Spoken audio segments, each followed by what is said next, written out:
Welcome to the Conversations That Matter podcast. My name is John Harris. Before we get started with the episode, I've had a number of questions today, and I need to follow up because in the last episode, I talked about an event that I was speaking at called Reformation War Room, January 29th in Shelbyville, Kentucky, at the Reformation Church of Shelbyville.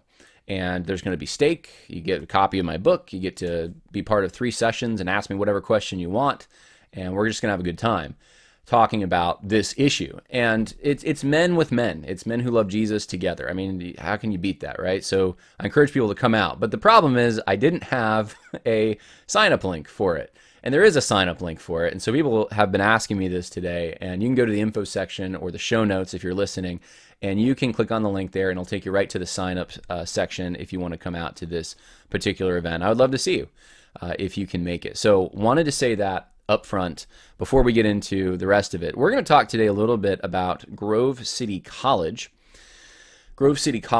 And before I even do this, I want to say I have observed something that I think is encouraging, and we need to focus on things when they are encouraging. We need to take a moment, stop, and rejoice and say, thank you, God. Thank you that you have given me something that's encouraging today. And every day there are things that are encouraging, but as it pertains to this particular issue, the social justice movement and the inroads it's making in various institutions, including evangelical Christianity, it can be discouraging, can it not?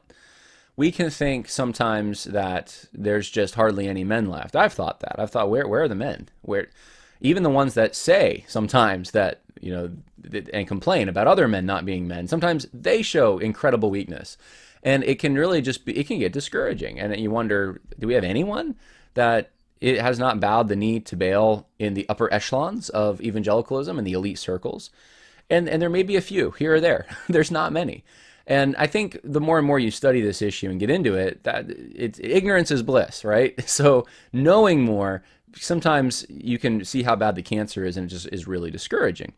But there's a couple things to remember is, number one, no temptation has overtaken you except such as is common to man. God will make the way of escape that you may be able to bear it.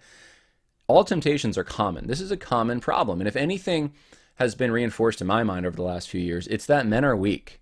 Men are very weak. And I know they're weaker today than they were perhaps 50 years ago, 100 years ago. I don't think we could win World War II with this generation. And so I realize, and I think most of you realize, that we're in a unique time in that men seem to be very weak, but that's also something that's a universal condition of men. And unless we are vigilant to instill strength and also not just strength, but character into the next generation, then we will continue to see this. And believe me, we haven't seen anything yet. It can get much worse. And so there's a sense in which I think people who have done what I've done and taken the shots for it, I've taken a lot of hits for this, we can tend to very easily develop a bunker mentality. And by the grace of God, I don't think I've done that. That's my own assessment, but who knows? I can't assess myself as well as perhaps other people who know me better that are watching me.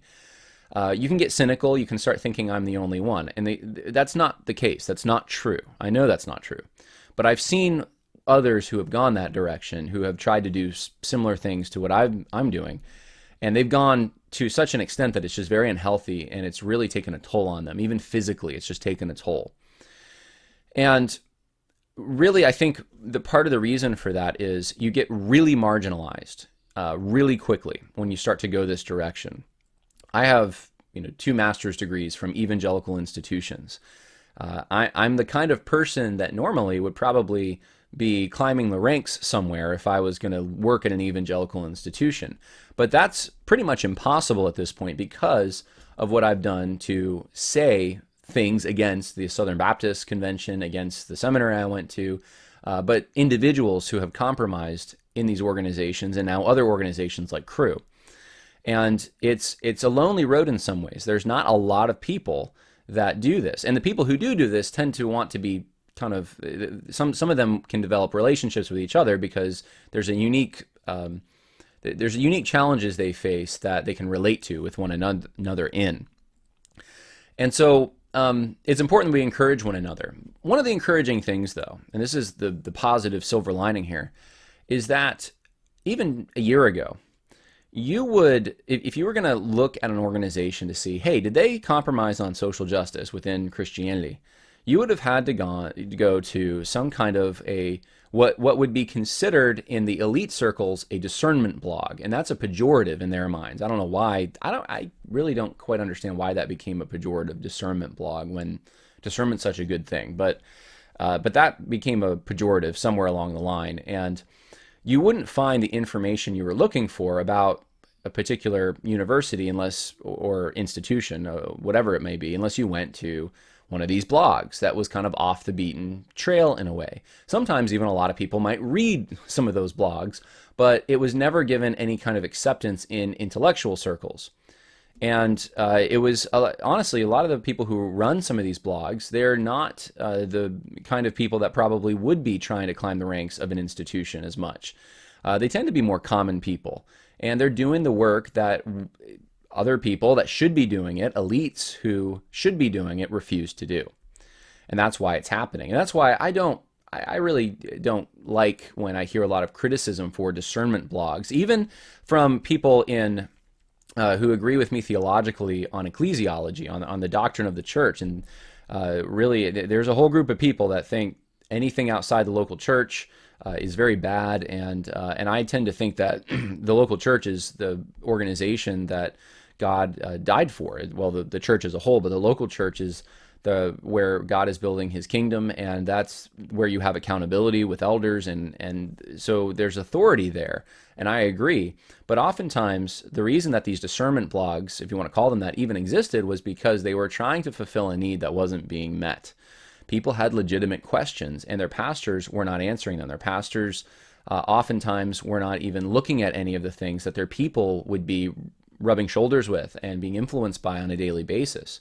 And I'm not saying that's universal for all pastors. I'm just saying that it was a problem to an extent. It was enough of a problem that there was a vacuum formed where discernment wasn't happening in the pulpit. It had to happen somewhere else because people had legitimate questions and there was a demand to get these answers. And there's more that can be said there. It's not like that's the only thing that led to some of these blogs, but that's one of the things, and it's one of the major things. And that's why you're not going to find me really, at least I don't think I have, criticizing quote-unquote discernment blogs like you hear all over the place, because I realize they're doing something, even if they don't do it the way I do it, even if it's not, sometimes it's not the best. I realize they're kind of standing in the gap where other people should be responsible and meeting the challenge, and they're not. And to criticize them just seems to me the better thing to do, rather than criticize, is to then do the discernment in the way you would have it done. Do it the way that you think it ought to be done, rather than just point fingers at the only people trying to do it. Okay, I wasn't actually planning on talking about all this, but that's my little spiel, I guess. You get my thoughts on discernment blogs now. And I never set out to, some people have called me this, I've never set out to be a discernment blogger. I don't think of myself that way. But you know what? Hey, I am trying to bring some discernment to bear on certain things. So hey, if someone wants to call me that, then and I'm not going to correct them about it, unless they're trying to say that means I'm a liar or something. They use discernment blogger the same way they use the word conspiracy theorist. Have you ever noticed that? But the thing that I've been beating around the bush, and I'm finally getting to, is this outlet, American Reformer, is not what you would consider to be a quote-unquote discernment blog. It's not run by laymen trying to fill the gap. It's not, there's not 50 million ads on it. It's not a blog that is primarily run by people who aren't operating in academic or elite circles. It's actually run by people who would be considered in more academic. It's I don't know if I want to call it mainstream, but it is certainly on the road to possibly becoming more conservative mainstream. And it's just not in that genre. And to have an article like this, Wide Awoke at Grove City College, ? By Josh Abatoy, I believe that's how you pronounce it, is crazy to me. It's just, it's not done. It's just not done. You're not supposed to, in a blog that's trying to gain mainstream attention in conservatism, you're just not supposed to go criticizing conservative, quote unquote, institutions. This is rule breaking right here. And I'm very encouraged by that. And you should be too. This, and I hope this keeps keeps going. I hope more and more we see this. And let me point to some other things. The Daily Wire did a story not too long ago on the Enemies Within the Church documentary. The Daily Wire, more of a mainstream kind of neoconservative outlet, talking about that issue. It's not something that they really would have talked about, I think, even a year ago. I think the Woke Preacher Clips channel on YouTube and Gab and Facebook and Twitter is such an encouragement. You have someone here now. I'm not saying Woke Preacher Clips is an intellectual force that's trying to get mainstream attention, but the fact that you have a group or a person, I'm not sure who's behind that, doing so much work to expose the evangelical left and just putting out videos, sometimes almost every day, on here's another false social justice teacher, is something that you just wouldn't have seen a few years ago. And I remember it felt a lot more lonely. It really did. And you were called crazy all the time, that you're slandering, all these things. You're still called that to an extent, but there's more people realizing what's actually happened.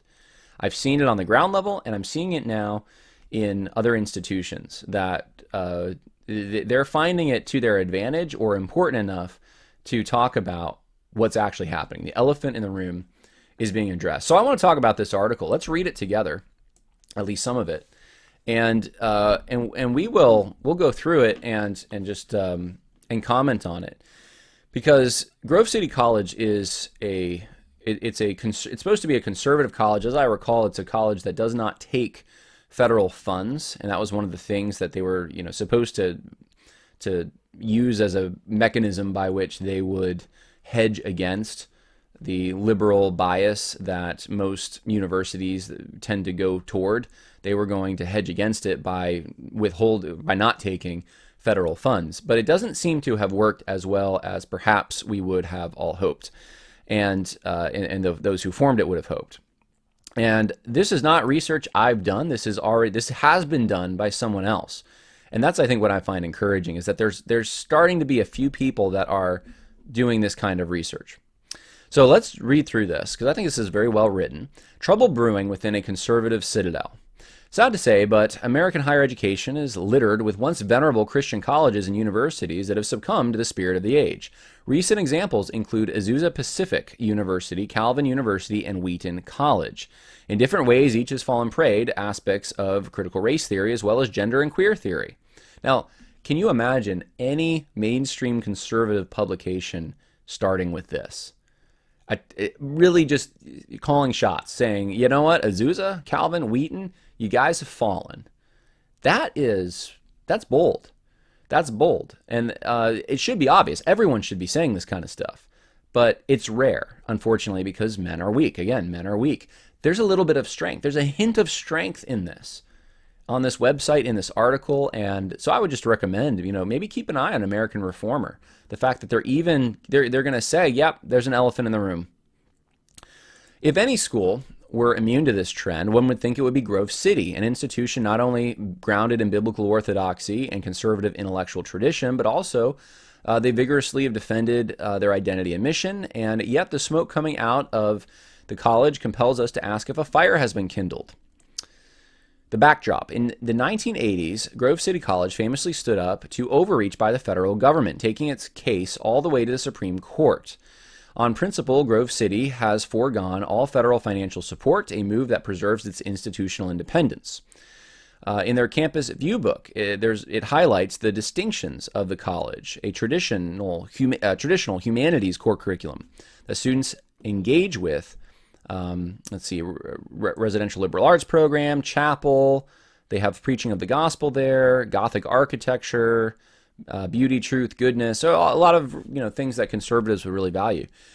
The college is home to the Institute for Faith and Freedom, and they have the Ronald Reagan Lecture there. They have an alumni magazine that preserves the fundamental ideas of American freedom. So far, so good. Grove City College presents itself as an intellectual citadel, unapologetically Christian, conservative, and countercultural. And so the expectation would be that they would recoil against the pseudo-religious character of wokeism. But instead, that's not what's happened. And this is the evidence. And they bring it. And this is what I really love. They actually bring the evidence. Everyone who knows me and reads my books and listens to this podcast, you know I'm a stickler for that. I love footnotes. I don't know. It's part of my history education, I guess. But I love the evidence lined up. Make the case. Don't just use conjecture, but actually make the case. So there was a petition that concerned Grove City College parents and alumni initiated at this website, 481 signatures, and I'll show you the website.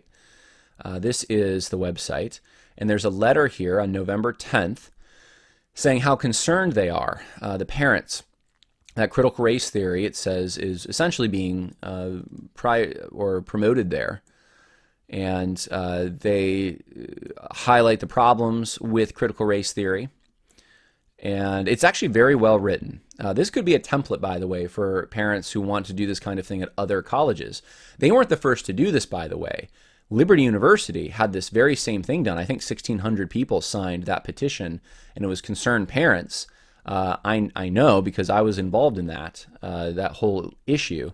And they made a petition against, or it wasn't against, it was actually for Liberty University, but it was against the social justice that was happening there.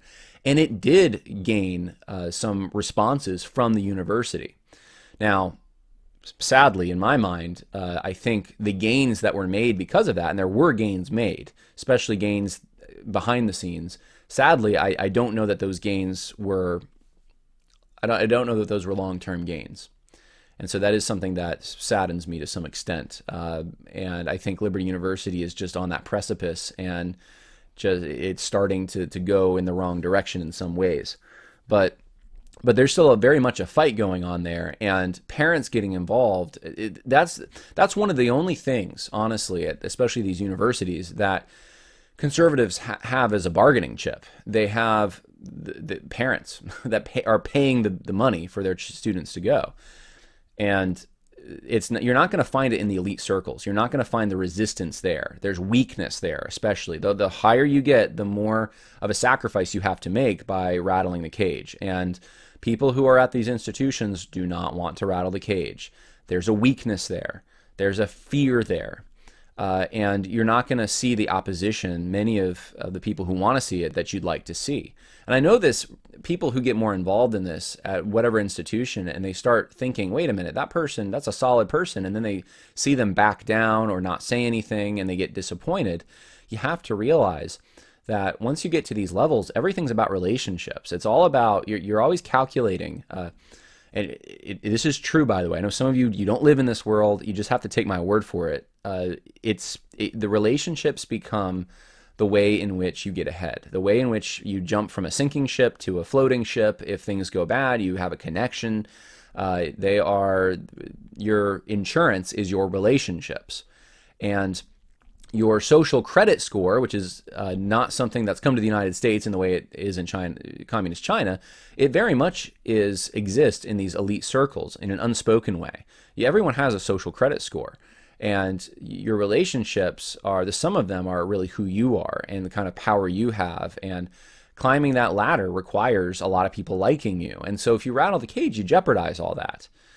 And so if you're in one of these institutions and you want to actually have an impact, obviously pray, rely on the Lord, but you're going to have to use some kind of leverage. And the only thing that you have is the people who actually fund it, who don't realize what's going on or are against the social justice stuff. And that's kind of what happened here, is the parents got involved, and they obviously had some kind of a connection to the school to know what was happening there. Same thing happened at Liberty, and this is the kind of thing that probably needs to keep happening. Hey, we're not going to send our kids there. We'll send them to the local community college where we can keep an eye on them, and we know they're going to be fed some bad stuff, but at least we're there to take care of it before we send them off to your school, which claims to be Christian and gives us a false sense of security. How about that? That's the kind of thing that if you pull out the money, they can respond to that. That's the thing that talks to them. So that's my spiel on that. But there was this letter that's sent, and looks like it's a very well written letter, and it gets specific. And you can check that out at petitions.net/save_GCC_from_CRT. Now let's get back to the article.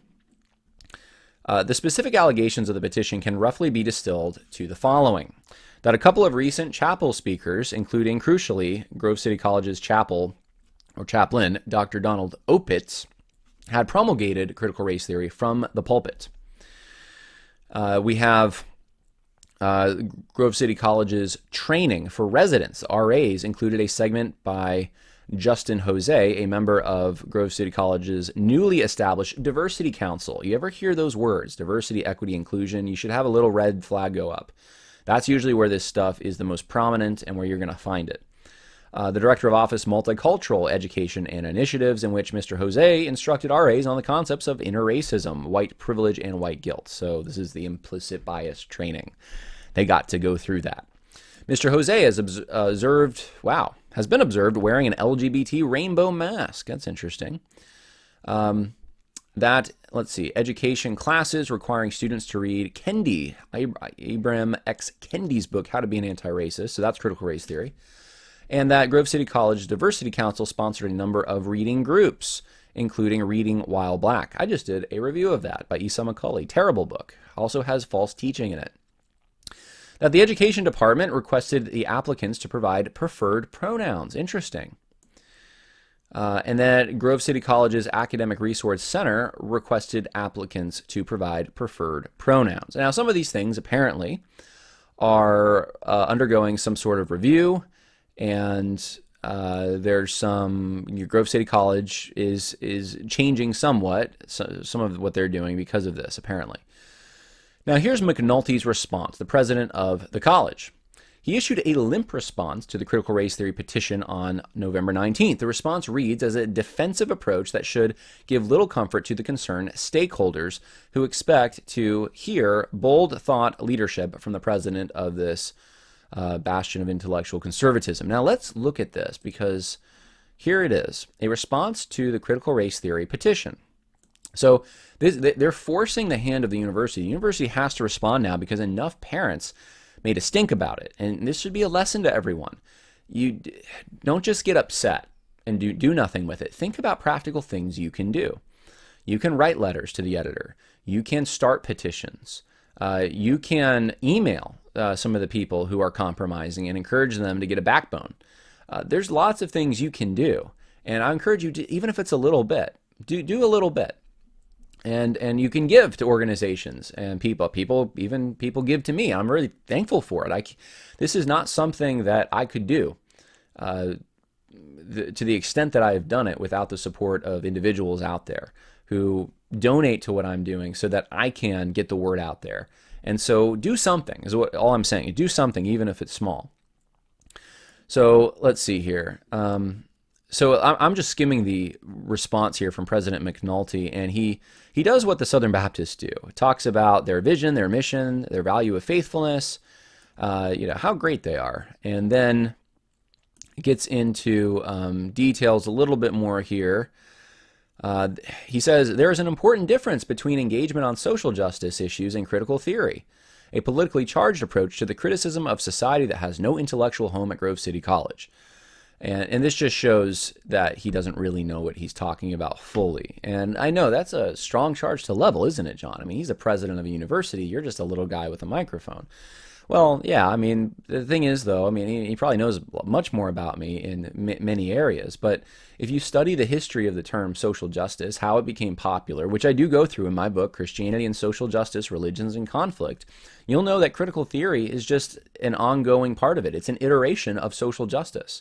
Social justice is really more or less the term that was used in the United States, and there were some places in Europe it was used before then, but it was primarily made popular in the United States as a way to Christianize Fabian socialism. And it's kind of a loose word, it's a catch-all word, or term, but it's social justice is its very origin is a Marxist, it exists within a Marxist framework. And I go into the Catholics who, try to use this to mean something else, and all of that. I talk about that in my book, Christianity and Social Justice. But if you know the history of it, you're not going to separate those two. His effort to separate them is very interesting to me. He talks about Dr. Carl Trueman, a professor of religious studies there, and that he describes a distinction that there's faithful social concern, like William Wilberforce had, and that's grounded in the image of God. And then there's anti-Christian ideas. It's kind of a vague, honestly, this is a very vague quote that he's using here. But of course we would say that there's ethics that the Bible gives us that apply to society. No one argues that. The question is, though, do we need some kind of a scheme that tries to achieve some kind of egalitarian society through smashing or deconstructing the organizations and hierarchies that supposedly prevent its achievement through some kind of a central authority that redistributes privilege or finances? That's what we're talking about when we talk about social justice. So not a very helpful distinction here, but he's trying to shield himself and the university. And then he tries to get into some of the specific allegations that he talks about. Jamar Tisby, author of Color of Compromise, super woke book. He was invited to speak in chapel in 2019, a year before Dr. Opitz began serving as the college's chaplain. His visit was postponed because of COVID. And so anyway, he's just going through the nuts and bolts of this, that Tisby's going to be there. It's worth noting that Mr. Tisby's views appear to have shifted on critical race theory following his presentation, even though the topic was not discussed. Now, this is stupid. I know, John. How can you say that as a president of a university? Aren't you worried you're going to get in trouble for saying that? No, not really. This is stupid. This is just fess up, right? Just confess. We blew it having Jamar Tisby. Jamar Tisby's in 2019, were his views all that different than they are today? Come on. Color of Compromise, didn't that come out in 2019? I mean, it was there. The whole premise of that book is basically a premise that comes right out of critical race theory. Racism doesn't ever go away. It just changes forms. It's interest convergence. All right, we're gonna skip through some of this. This is a limp, just weak response, in my opinion. Now, going back to the article in American Reformer, they really go through this. And the totality, I'm just going to read you some quotes from them. The totality of McNulty's response creates the impression that the petition blindsided McNulty, that he had not received any communications regarding the matter prior to the petition being circulated. And he says, I was hoping I would receive the petition currently circulating before providing this extensive response. I am responding before receiving the online petition because it has become clear that misinformed assertions, including in the petition, are unfairly threatening the reputation of the college. And this is similar to Salvation Army. They all do the same thing. They reiterate their statement of faith or their values, and then they say that they insinuate or they say that anyone who's challenging them is a liar, that they try to tarnish their reputation when there's truth to these allegations. If there's truth to the allegations, just confess it. And the lack of humility is just astounding to me. And so Grove City College joins the ranks of Big Eva in this case. The way that Big Eva responds to things is the way Grove City College is responding. And it is not an honest response. And so this article really gets into the details of this even more and challenges McNulty and the arguments that he makes. For instance, the section I just read about the distinction between critical theory and social justice, it says in the article, even for those willing to grant a distinction between critical race theory and social justice, McNulty does not offer any substantive account of how he or Grove City College defines critical race theory or social justice, which is surely a necessary basis for coherent institutional action. Right? If you can't define the problem, if you can't locate it, there's no way you can deal with it. They're not even trying, is the point. McNulty persists in referring to what he seems to think of a critical race theory as critical theory throughout his response. While critical race theory is certainly grounded in critical theory more broadly, the two are not synonymous. And that's a good point, that he's acting like he knows definitions, but then he doesn't give you definitions, and he acts like critical race theory and critical theory are the exact same things, and they're not quite exactly the same. Critical race theory would be further downstream from critical theory. Let's see. What else do we have here? McNulty accuses the petitioners of perpetuating cancel culture. So he's trying to say, you're the ones canceling. You've heard this before, haven't you? Danny Aikens says this. At least I think it was him. He said it. Yeah, he said it once. You're engaging in cancel culture, really, because we're trying to hold trying to hold someone accountable. Apparently, is cancel culture. No, cancel culture is trying to destroy someone, trying to destroy their reputation, and make it really impossible for them to function in the economy. Trying to smear them to the point that they don't have a place in society. That's what canceling is. It is trying to limit the freedoms that they ought to have in the public square, to get rid of them, to do away with them because of some view that they have that's offensive. So that's not what's happening here. No, parents are just trying to say, could you be accountable? Could you please change the direction of the school? We're paying a lot of money for our kids to go there. It's a lot different, but McNulty doesn't seem to know what he's talking about, or he's putting up lame responses that have already been used often by other institutions that have undergone the same kind of thing. Let's see. Yeah, and so this article makes pretty much the same kind of argument that I just made.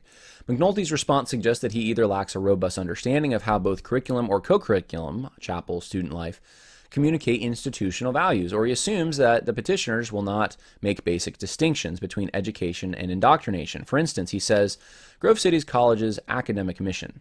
An institution of higher learning committed to excellence, we examine a broad range of ideas that through okay, this is the same thing Danny Aikens done at Southeastern. Hey, we study about critical race theory. We're not studying critical race theory, in a positive sense, which is absolutely not true. When you're promoting something or an aspect of something, it is not the same thing as studying about that thing. You can study the Book of Mormon at a Christian church where you're in a class on cults. It's not the same as believing it to be true. Okay, that's the distinction. And McNulty's trying to say, no, we're just studying about something. So he's pulling out all the answers I've seen before. McNulty fails to answer substantively a number of specific issues raised by the petitioners, so he ignores some of them. The Ja'Marr Tisby goes through the Ja'Marr Tisby issue and seems to indicate that Ja'Marr Tisby these problems have existed with Ja'Marr Tisby for a while. It's not like he all of a sudden has adopted CRT or anything like that. All right, so the article then doubles down. It goes through more questions. Additional digging beyond the scope of the critical race theory petition reveals that critical race theory may well be far more pervasive than appears even on the face of the petition. So the article is saying that there's even more to what the parents said that we found on this issue. In June of 2020, when in the midst of nationwide riots, a group of BLM activists and disaffected students or alumni launched a petition campaign against Paul Kengor, Senior Director and Chief Academic Fellow at Grove City College's Institute for Faith and Freedom, subsequently directing a number of demands at the president and the board, including creation of a diversity office. In contrast to its critical race theory petition response, Grove City College issued no formal response to the critiques of Paul Kengor. Grove City College did, however, let's see here, they actually buckled to one of the demands when McNulty created the Council on Diversity. So they actually bended to the will of another petition by people motivated by critical race theory. Shortly thereafter, the thematic content of Grove City College's chapel's programming shifted drastically, and a raft of racially charged talks took place in the chapel, each of which took the fact of ongoing systemic racism as assured. So they assumed that. And it has a number of them listed here. There's a screenshot of racial reconciliation sessions. Let's see, Ja'Marr Tisby. Okay, so yeah, there's a bunch of them here, man. So they were really on a roll.